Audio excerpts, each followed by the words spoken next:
The Grand Assembly Hall floated in the darkness of space like a jewel.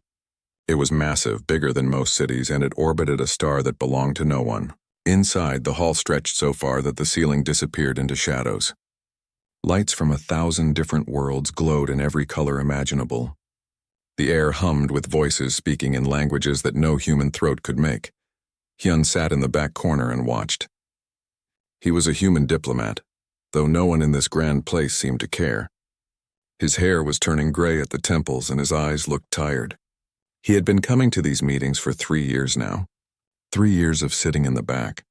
3 years of being ignored. Next to him sat Bora. She was younger, maybe 30 years old, with sharp eyes that missed nothing. She wore the uniform of Earth's military, but it looked plain compared to the gleaming armor worn by the warrior races around them. She kept her back straight and her face calm, even when the aliens stared at her like she was a pet. On Hyun's other side was Taeyang. He was old, probably the oldest human in the room, with white hair and gentle hands. He spent most of his time looking at a small tablet, reading data that scrolled across the screen. He rarely looked up at the spectacle around them. The assembly hall was full today. Representatives from hundreds of alien species had come for the annual Summit of Civilizations. This was where the powerful races showed off. This was where empires reminded everyone else who ruled the galaxy. At the front of the hall, a massive creature stood on the speaking platform. It was a Vraxian, one of the reptile people who controlled 17 star systems. Its scales were deep red, almost the color of blood, and it stood 3 times taller than any human. When it spoke, its voice boomed through the hall like thunder. "The Vraxian Empire has expanded once more," it announced. Its teeth were like knives, and they showed when it smiled. 3 new worlds now bow to our strength. 3 new systems feed our fleets. We are unstoppable. We are eternal. The other aliens in the hall made sounds of approval. Some clapped. Some made clicking noises. Some just glowed brighter. The Vraxian bowed and returned to its seat, looking very pleased with itself. Next came the Keltharians. They were not just one creature, but thousands, all connected by one mind. The drones floated onto the platform like a silver cloud. When they spoke, all their voices merged into one eerie sound. "We have terraformed 6 planets this cycle," the Keltharian hive announced. "Barren rocks now bloom with life. Dead worlds now breathe. Our knowledge grows. Our reach expands. More approval from the crowd. More sounds of respect and envy." Then the Osium Dominion took the platform. They were beings made of crystal and light. Creatures that lived as pure energy most of the time. They had no real body, just a shape they chose to wear. Their representative shimmered like a rainbow. "We have bent space-time itself," the Osium said. Its voice sounded like singing. "We have created gateways between stars. Travel that once took years now takes days. We have made the impossible real." The hall erupted in amazement. Species turned to each other, discussing this incredible achievement. The Osium glowed brighter, feeding on the admiration. Hours passed. One by one, the great civilizations presented their achievements. New weapons, new technologies, new conquests. Each one tried to outdo the last. Each one demanded respect and awe. Finally, near the end of the session, the speaker of the assembly looked toward the back corner. Its eyes, all 6 of them, focused on the 3 humans sitting there quietly. "And now," the speaker said, "Earth will present." The hall went quiet, but it was not the silence of respect. It was the silence before laughter. Hyun stood slowly. He walked to the front, his footsteps echoing in the sudden stillness. Bora and Taeyang stayed seated. When Hyun reached the platform, he looked out at the hundreds of alien faces staring at him. Some looked amused. Some looked bored. Most looked like they were waiting for a joke. "Earth would like to pass this year," Hyun said simply. His voice was calm and even. "We have nothing to present at this time." For a moment, nothing happened. Then someone laughed. It was a harsh barking sound. Then another joined in. Then another. Within seconds, the entire hall was filled with laughter. The Vraxian ambassador stood up, its huge body shaking with amusement. "Nothing to present?" it roared. "Tell me, little human, have you finally realized the truth? You are children here, children watching adults work. Perhaps you should go home and play while the real civilizations handle important matters." More laughter. Louder this time. A voice from the Keltharian hive cut through the noise. "Humanity has been part of the coalition for 30 years. 30 years, and what have you accomplished? You control one star system, one. You have brought us no new technology, no new worlds, no new strength. You contribute nothing. The Oseum representative shimmered forward. Even its voice, usually so musical, carried mockery. Perhaps we made a mistake. Perhaps humanity was admitted too early as an act of charity. Perhaps you need another 1,000 years before you are ready to stand with us. Hyun stood there and took it all. He did not argue. He did not defend. He just waited until the laughter died down, which took a long time. We understand, he said finally. May we return to our seats? The speaker waved a dismissive tentacle. Yes, yes. Go sit down. Hyun walked back to the corner. Every step felt long. Every eye in the hall watched him with contempt or pity or amusement. When he sat down, Bora glanced at him. Her jaw was tight, her hands clenched into fists under the table. But she said nothing. Taeyang had never looked up from his tablet. His fingers kept scrolling through data like nothing had happened. The summit continued. Other species presented. Other achievements were celebrated. The humans in the back corner were forgotten again. Just 3 small figures in a hall full of giants. As the session finally ended and species began to leave, conversations buzzed through the hall. Most were about the incredible Oseum technology or the Vraxian conquests. Some were about trade agreements and military alliances.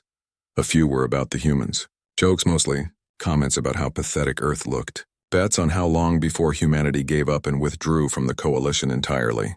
Predictions that humans would be extinct within a few centuries, unable to compete in a galaxy full of superior beings. Hyun gathered his things slowly. Bora stood, her uniform crisp despite sitting for hours. Taeyang finally closed his tablet and tucked it under his arm. Another successful summit, Taeyang said quietly. His voice was dry, almost amused. They never change, Bora muttered. Her anger was barely controlled. No, Hyun agreed. They don't. They walked toward the exit together, 3 humans leaving a hall full of hundreds. No one said goodbye to them. No one acknowledged them at all. They were already forgotten, dismissed as the weakest link in a chain of mighty civilizations. As they boarded their small shuttle to return to the human diplomatic ship, Bora finally spoke again. How much longer do we have to endure this? Hyun looked out the viewport at the stars beyond. As long as it takes. For what? She asked. Taeyang answered, still looking at his tablet. For them to need us.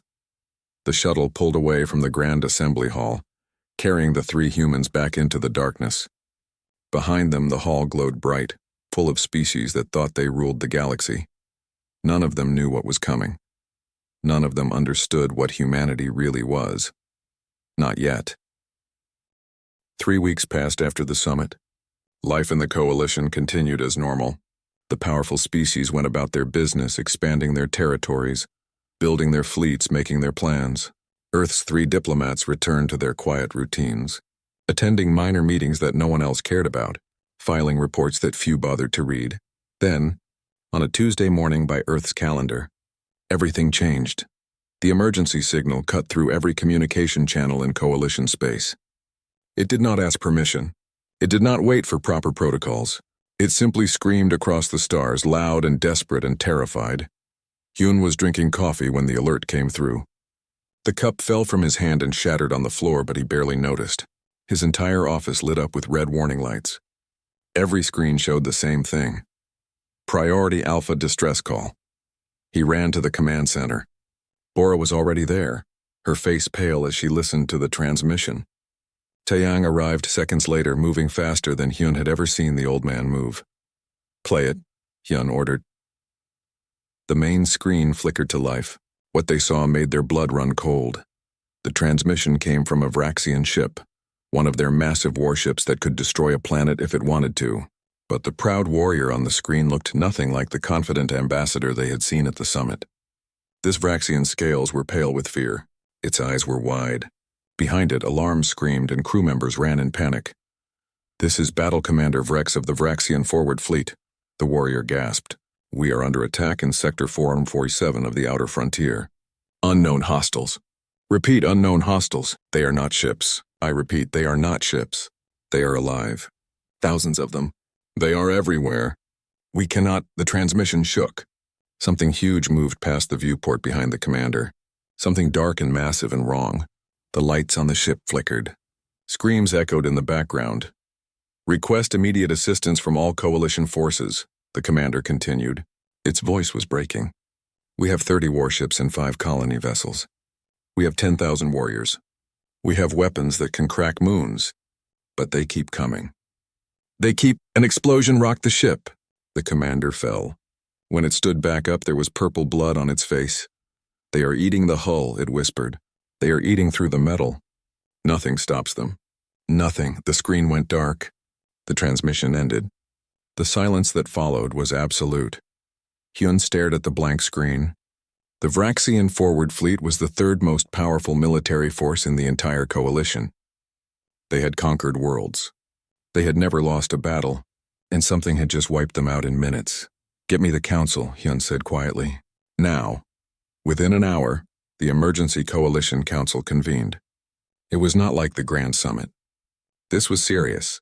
Species connected through hologram from their home worlds, their faces tight with fear.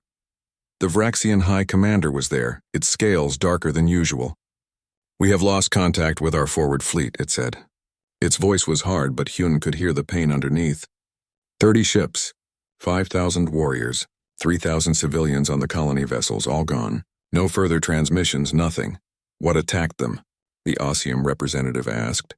Its light flickered nervously. "We do not know," the commander admitted. "The transmission showed creatures, living things. But we cannot identify the species. They are not in any database." The Keltharian hive spoke next, its multiple voices anxious. "We must investigate. We must know what destroyed such a powerful fleet." "Agreed," said the Osium. "But who will go? If the Vraxian military could not survive, who among us can?" Silence fell over the council. Every species looked at each other, waiting for someone else to volunteer. No one did. The fear was too great. Finally, Hyun cleared his throat. Every hologram turned to look at him. He could see the surprise on their faces. They had forgotten the humans were even on the call. "Earth volunteers to send a response team," Hyun said calmly. "We will investigate the situation and attempt to rescue any survivors." For 3 seconds, no one reacted. Then the Vraxian High Commander made a sound that might have been a laugh or a sob. "It was hard to tell, the commander said. "You think you can help? The mightiest fleet in my empire was destroyed. My finest warriors fell. And you, with your one small system and your primitive ships, think you can do better?" Other species joined in. The Keltharian hive's voices buzzed with something close to laughter. "This is absurd. Humanity can barely defend their own planet. What can they possibly do against a threat that destroyed a Vraxian fleet?" The Osium representative glowed brightly. "Perhaps the humans do not understand the scale of this threat. Commander Vrex was a legendary warrior. His fleet had weapons that could level continents. If they fell, humanity would last seconds." Hyun waited for the mockery to die down. Bora stood beside him, her face calm but her hands clenched. Taeyang was already typing on his tablet, sending messages to someone. "Nevertheless," Hyun said, "Earth volunteers. We have experience with threats like this." That statement made everyone pause. The Vraxian commander leaned forward. "Experience? What experience could you possibly have?" Bora stepped forward. When she spoke, her voice was steady and clear. "Humanity volunteers because we have fought things like this before. We know how to handle it." "Impossible," the Keltharian hive said. "There is no record of humanity engaging in any major conflict since joining the coalition." "That's correct," Bora agreed. "There is no record of conflicts since we joined. What happened before that is our own history." Taeyang looked up from his tablet. His old eyes were sharp and focused. "We have already contacted our response fleet. They are preparing to deploy. They will be in position at the outer frontier within 48 hours. The council erupted in noise. Species talked over each other, arguing about whether to allow this. Most thought it was suicide. Some thought it was a waste of time. A few thought humans were simply too stupid to understand the danger. The Vraxian High Commander raised a clawed hand for silence. When everyone quieted, it looked directly at Hyun. "You understand that we cannot send support? No coalition species is willing to risk their forces for what may be a lost cause." "We understand," Hyun said. "You understand that if you fail, if you are destroyed, the coalition will not mourn. You will have thrown away your lives for nothing. We understand. The commander was quiet for a long moment. Then it nodded slowly. Then go. Go and die if you must. We will not stop you. Perhaps your sacrifice will give us information about what we face. The way it said sacrifice made it clear. The commander did not expect any humans to return alive. One more thing, Taiyang said. His fingers moved across his tablet. We are transmitting coordinates now. We request that coalition observation drones follow our fleet. We want you to see what happens. The Oseum representative flickered with confusion. You want us to watch your destruction? Why? So you know what we brought? Bora said simply. The council agreed, mostly because they were curious. They wanted to see how quickly humanity would fall. They wanted to measure this unknown threat by how fast it killed the humans. It was cold logic, but no one pretended otherwise. The call ended. The holograms disappeared one by one. Soon only the 3 humans remained in their command center. Bora let out a long breath. They think we are going to die. Yes, Hyun said. They do. Good, Taiyang said, still typing on his tablet. Let them think that. The surprise will be better. Hyun walked to the window and looked out at the stars. Somewhere out there in the darkness beyond the frontier, something had killed thousands of Vraxian warriors. Something hungry. Something dangerous, but Hyun was not afraid. He had seen Earth's response fleet. He knew what was coming. He knew what humanity had brought from their home world, what they had kept secret for 30 years. The galaxy was about to learn something new about humans. They were about to learn why Earth had been so quiet, so humble, so careful. They were about to learn what lurked behind the 3 quiet diplomats in the back of every meeting.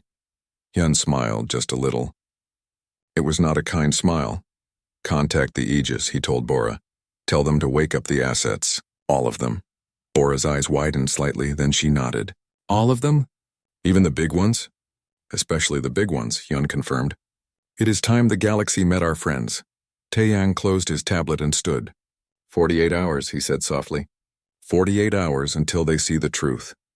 The 3 humans stood together, looking out at the stars, waiting for their fleet to arrive. Behind them, Earth was already moving. Ships were launching. Habitats were opening. Creatures that had been sleeping were waking up. Hungry and eager. The coalition thought they were sending humans to die. They had no idea they were unleashing something far worse than whatever killed the Vraxian fleet. The countdown had begun.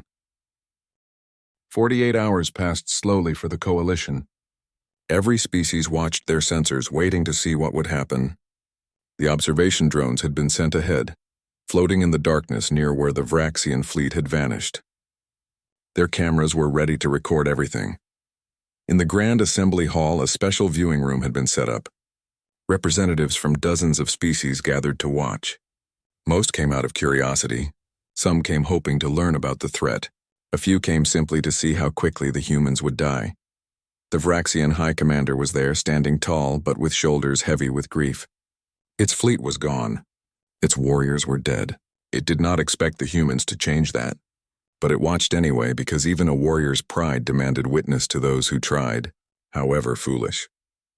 The Keltharian hive filled one corner of the room, their drones buzzing quietly with anxious energy. The Oseum representative floated near the front, its crystalline form dim with worry.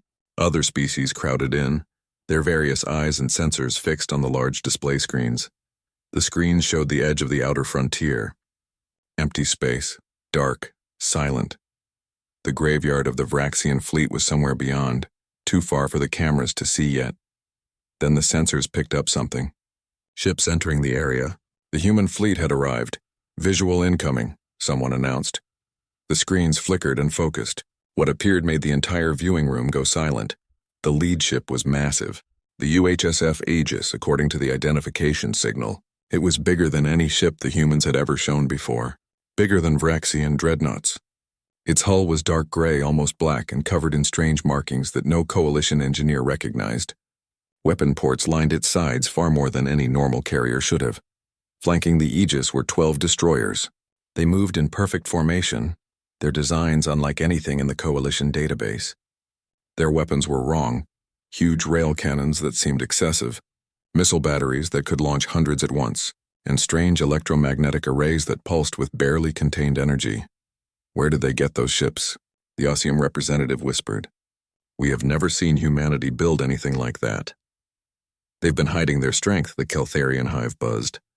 But it won't matter. Ships alone cannot defeat what killed our Vraxian friends. Then the sensors detected the other ships, 6 of them following behind the military vessels. These were not warships.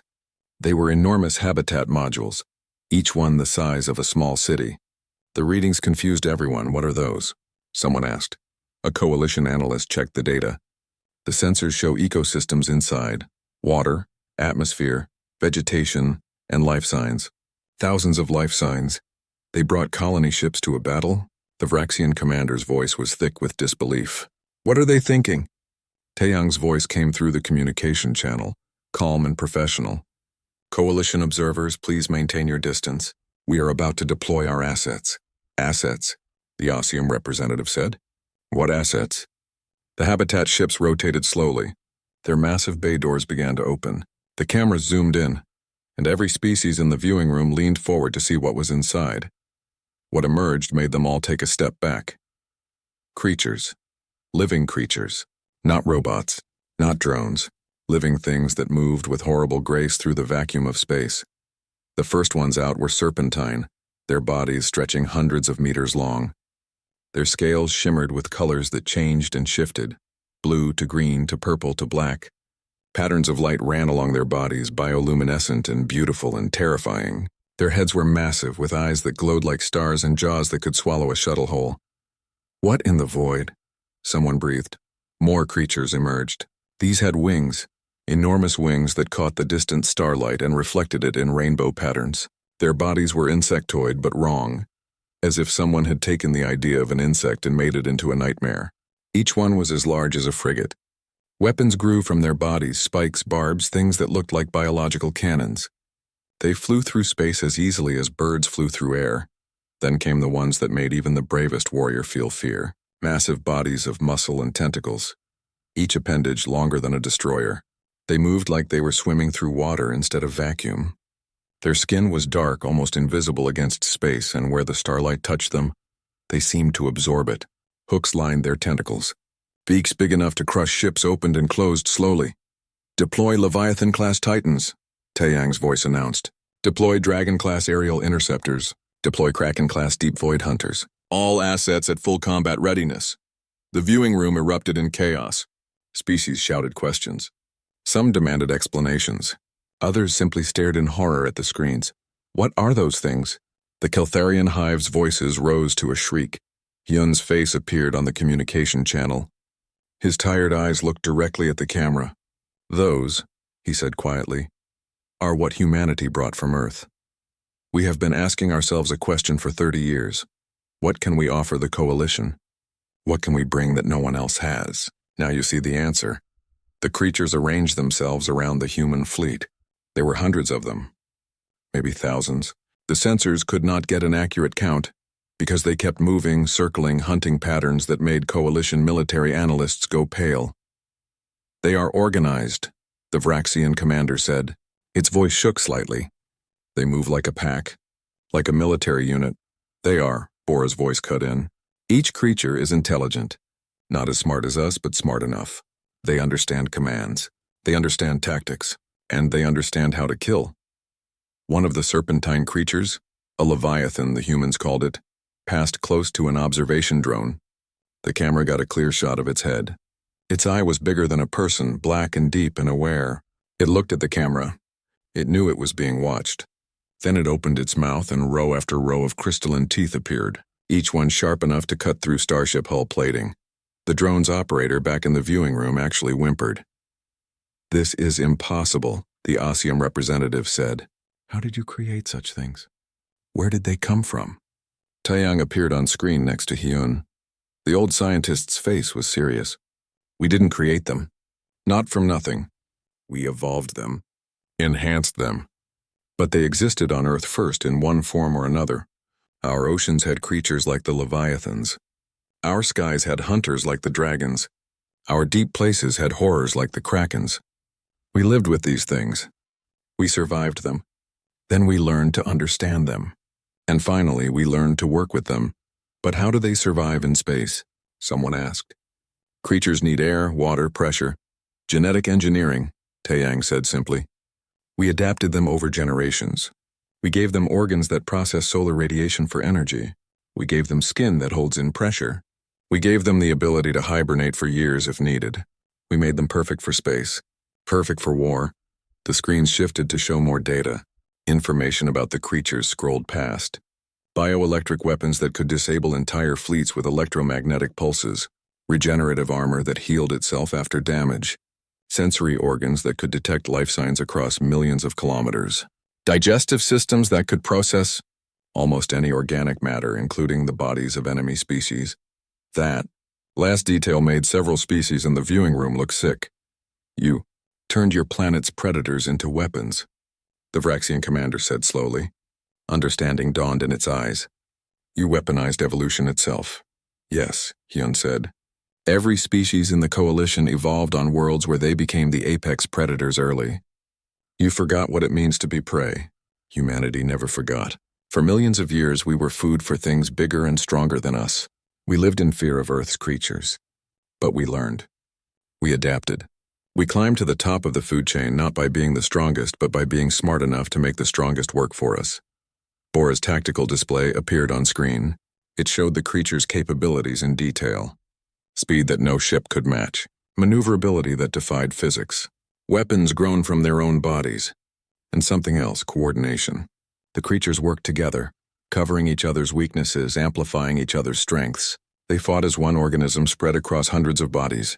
This is what lurked behind us, Hyun continued. Every time we sat in the back of your assembly, every time we stayed quiet, every time you laughed at us, this is what we brought from Earth. This is what we kept secret because we were not sure the galaxy was ready to see it. The human fleet began to move forward, deeper into the outer frontier. The creatures moved with them, flowing around the ships like water, like a living shield. They headed toward where the Vraxian fleet had vanished, toward whatever had killed thousands of warriors. The viewing room was absolutely silent now. No one mocked. No one laughed. They all just watched as humanity and their living weapons disappeared into the darkness. They are going to fight, someone whispered. No, the Vraxian commander said. Its voice was filled with something new. Respect. They are going to hunt. The cameras followed as long as they could. The last image showed one of the Leviathans looking back at the observation drones. Its bioluminescent patterns flashed in a sequence that almost looked like a message. The observation drones caught up to the human fleet 6 hours later. By then, they had reached the graveyard. The cameras showed the wreckage of the Vraxian fleet scattered across space like broken toys. Hull fragments drifted in the void. Escape pods floated empty. Entire warships had been torn apart, their metal peeled back as if something had opened them like cans. In the viewing room, the Vraxian commander made a sound of pain. Those had been its ships, its warriors, its people. The human fleet moved slowly through the debris. The creatures spread out, searching, their massive bodies weaving between the wreckage. One of the krakens extended a tentacle to a damaged escape pod. It pulled the pod close, gentle despite its size, and passed it to a waiting human shuttle. They are looking for survivors, someone said. Surprised. Of course they are. Bora's voice came through the channel. We came to rescue, remember? The search continued for 30 minutes. The creatures found 17 escape pods with living Vraxians inside. Each one was carefully retrieved. The humans were actually saving them. The coalition watched in silence, revising every assumption they had made. Then the sensors went crazy. Every alarm on every observation drone started screaming at once. Something was approaching. Something big. Something that made the electronic systems glitch just from its proximity. Contact, Taeyang announced. His voice was calm but tight. Multiple hostiles incoming. Very large swarm. All units engage. The cameras caught it before anyone in the viewing room could ask questions. Things emerged from the deeper darkness, and they were horror made real. The creatures that had killed the Vraxian fleet revealed themselves. They were organic like the human creatures, but wrong in every way. Each one was the size of a small ship, with bodies made of black chitin that seemed to drink in light. They had too many legs, too many mouths, too many eyes. Mandibles the size of cannons clicked and opened, revealing gullets that glowed with digestive acid. They moved fast, scuttling through space on legs that should not work in vacuum but did anyway. and there were thousands of them. The swarm poured out of the darkness like a wave of living death, chittering and clicking and hungry. The swarm, Taeyang said. Old records call them that. They have been eating civilizations in the dark spaces for longer than most species have existed. They find life and they consume it. They found the Vraxian fleet and saw food. The swarm rushed forward, intent on the human fleet. They had eaten the mighty Vraxians. They would eat these newcomers too. The creatures split into groups, each targeting different ships, coordinating their attack with terrifying intelligence. The coalition observers braced themselves. They expected to see the human fleet torn apart just like the Vraxian ships had been. They expected to witness humanity's destruction. What they saw instead changed everything they thought they knew about war. The human creatures did not run. They attacked. The Leviathans surged forward like living missiles. The first one crashed into a cluster of swarm creatures at incredible speed. Its jaws opened wide, wider than should be possible, and closed on 3 swarm creatures at once. The crystalline teeth sheared through chitin like it was paper. The Leviathan shook its head, and the swarm creatures came apart, their bodies tumbling through space in pieces. The other Leviathans followed. They dove into the swarm formation like sharks into a school of fish. Their scales deflected the swarm's attacks. Mandibles that could tear through warship hulls could not pierce the bioengineered armor. When swarm creatures tried to swarm a Leviathan, its bioluminescent patterns flashed and released an electromagnetic pulse. Every swarm creature within 100 meters went rigid, paralyzed, helpless. The Leviathan ate them while they floated helpless. Impossible, someone in the viewing room whispered. The dragons engaged next. They moved through space in patterns that made no sense but worked perfectly. They flew in spirals and loops, their wings generating fields that let them turn on nothing, moving in ways that physics said should not work but did because biology did not care about what ships could do. They dove through swarm clusters, and as they passed, they released clouds of something. The cameras zoomed in. Microscopic organisms smaller than dust, billions of them. The clouds enveloped swarm creatures, and within seconds the swarm started to thrash and convulse. The microscopic hunters were burrowing into them, eating them from the inside out. Swarm creatures tried to scrape them off, tried to escape, but the clouds followed. Within minutes, entire groups of the swarm were reduced to empty husks. They weaponized parasites, the Keltharian hive said, their voices mixing horror and admiration. They turned microscopic life into ammunition. The Krakens entered the battle last, but their impact was immediate. Their tentacles extended, each one kilometers long, lined with hooks that glowed with poison. They grabbed the largest swarm creatures, the ones the size of destroyers, and pulled them close. The hooks sank deep, injecting neurotoxins that shut down nervous systems in seconds. The massive beaks opened and closed, crushing and tearing. One kraken grappled with a swarm creature twice its size. The swarm monster wrapped its own limbs around the kraken, trying to crush it.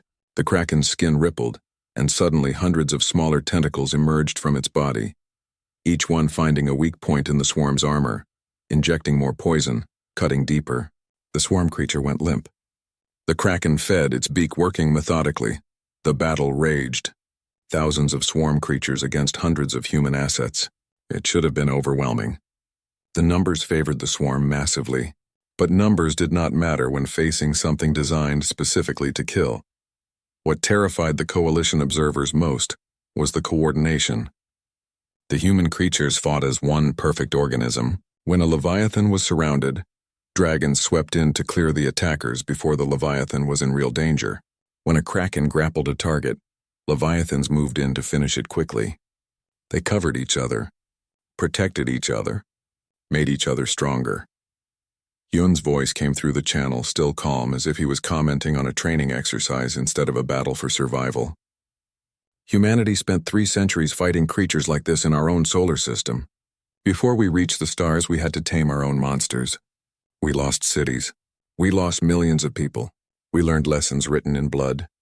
One lesson above all: when you fight monsters, you need to think like a predator, not prey. The swarm tried to adapt.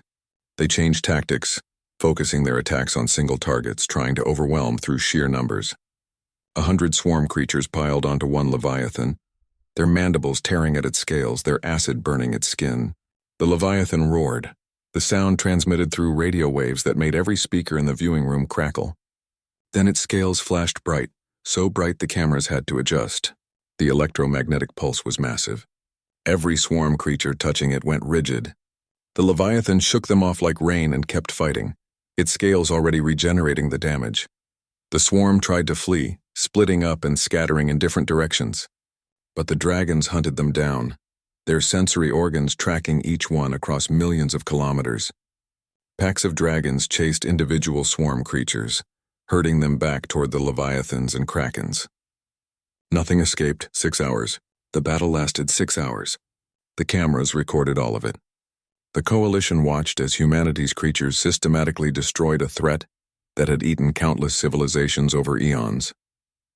They watched as the swarm, which had never retreated in recorded history, finally broke and ran. The remaining swarm creatures scattered into deep space, fleeing in terror from Earth's living weapons. The dragons pursued for a while, ensuring they did not regroup, then returned to the fleet. The battlefield was clear. Thousands of swarm corpses drifted in space. The human fleet had not lost a single ship. A few creatures showed damage, torn scales, wounded tentacles, burn marks from acid. But even as the cameras watched, the wounds were healing, regenerating. The creatures were already ready to fight again. Bora's voice cut through the stunned silence in the viewing room. All units, resume rescue operations. Sweep the area for additional survivors. The creatures, which moments ago had been instruments of destruction, now moved gently through the wreckage again. Leviathans used their massive bodies to shield human shuttles from debris. Dragons lit up the dark corners of broken ships with their bioluminescence. Krakens carefully manipulated wreckage with their tentacles, moving aside tons of metal to reach trapped survivors. Over the next 4 hours, they found 412 Vraxian survivors. Warriors and civilians, some injured, all traumatized. The creatures retrieved them all, passing escape pods and life rafts to human shuttles with surprising gentleness. One camera caught an image that would become famous across the galaxy. A Vraxian warrior pulled from a broken ship, floated in space as a Leviathan approached. The warrior raised a weapon, ready to fight to the end. The Leviathan simply opened its mouth and pushed the warrior gently toward a waiting shuttle with its tongue, then moved away to search for more survivors. In the viewing room, the Vraxian commander stood with tears running down its scaled face. "They saved my people," it said, its voice breaking. "After we mocked them. After we called them weak. They saved us." The human fleet regrouped. The creatures took up protect. 1 week later, the Grand Assembly Hall was full again. But this time, everything was different. When the 3 human delegates entered the hall, every conversation stopped. Species turned to watch them walk down the aisle. No one whispered. No one laughed. Warriors from proud races bowed their heads as the humans passed. The Keltharian hive's drones parted to make way. Even the mighty Ossium representative dimmed its light in respect. Hyun, Bora, and Taeyang walked to the front this time. Not to the back corner where they usually sat. To the front where the powerful species gathered. No one objected. No one questioned it. They had earned their place. The Vraxian High Commander stood waiting. The massive reptilian warrior who had mocked humanity just weeks ago now approached the human delegates and did something that made the entire assembly gasp. It knelt. It lowered itself to one knee and bowed its head. "On behalf of the Vraxian Empire," the commander said, its voice carrying through the silent hall, "I offer gratitude beyond words. You saved 412 of our people. You avenged the thousands we lost.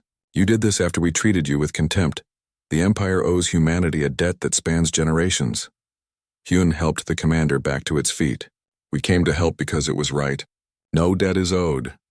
Nevertheless, it exists," the commander said firmly. "The Vraxian Empire will remember." The Speaker of the Assembly called the session to order, its 6 eyes focused on Hyun. "The Coalition has watched the recordings from the outer frontier. We have seen what humanity is capable of. We have questions, many questions. Then we will answer," Hyun said. He gestured and Taeyang activated a holographic display. The Coalition asked what humanity brings to this alliance. "We have been quiet about the answer because we were not sure you were ready to hear it. We were not sure we were ready to share it. But after recent events, we believe it is time for the truth." The hologram showed Earth. The blue planet rotated slowly, beautiful and peaceful looking. Then the image zoomed in, showing Earth's oceans. What swam in those depths made several species recoil. Massive creatures moved through the water. Whales bigger than ships, sharks with teeth like knives, squid with tentacles that could crush submarines, The images were old, from before humanity's technological age, but the size and power of Earth's sea creatures was undeniable. Earth is not like your homeworlds, Taeyang began. His old voice filled the hall. Most of you evolved on planets where you became the apex predators early in your development. You had competition, yes, but you won quickly. You rose to the top of your food chains and stayed there. The images changed, showing different alien homeworlds. Peaceful grasslands, gentle forests, oceans with small harmless creatures. The contrast with Earth was stark. Humanity did not have that luxury, Taeyang continued. We evolved on a death world. Every ecosystem on Earth was a battlefield. The oceans were ruled by creatures that could eat us whole. The forests had predators that hunted in packs. The skies had birds that could carry away our children. We were not the strongest. We were not the fastest. We were not the biggest. We were prey. The hologram showed early humans, small and vulnerable, running from massive predators, hiding in caves, watching the darkness with fear in their eyes. For millions of years we were food, Hyun said. We were hunted. We were eaten. We lived in constant terror of the things that shared our planet. Other species ask why humans seem paranoid, why we prepare for worst cases, why we see threats everywhere. This is why. Our ancestors who did not see threats did not survive long enough to have children. Bora stepped forward. But we learned. We adapted. We made tools and weapons. We used fire. We built shelters. Slowly, very slowly, we climbed the food chain. Not by being stronger than our predators, but by being smarter. By working together. By using our minds to overcome what our bodies could not. The images showed human history. Tribes hunting mammoths. Villages defending against cave lions. Cities building walls against the wild, each generation fighting to survive. We reached the top of the food chain on Earth, Bora continued, but we never forgot the journey. We remembered what it meant to be hunted, and we remembered the creatures that hunted us. The hologram changed to show more recent history, humans studying animals, capturing them, learning from them. The images showed laboratories and research facilities, but also showed respect.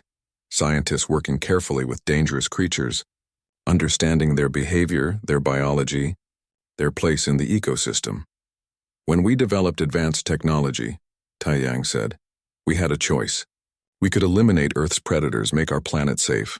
Many species do this. They wipe out anything dangerous and reshape their world into a garden. We chose differently, Hyun said quietly. We chose to preserve our predators, to protect them, to understand them. Because we realized something important. Those creatures made us strong.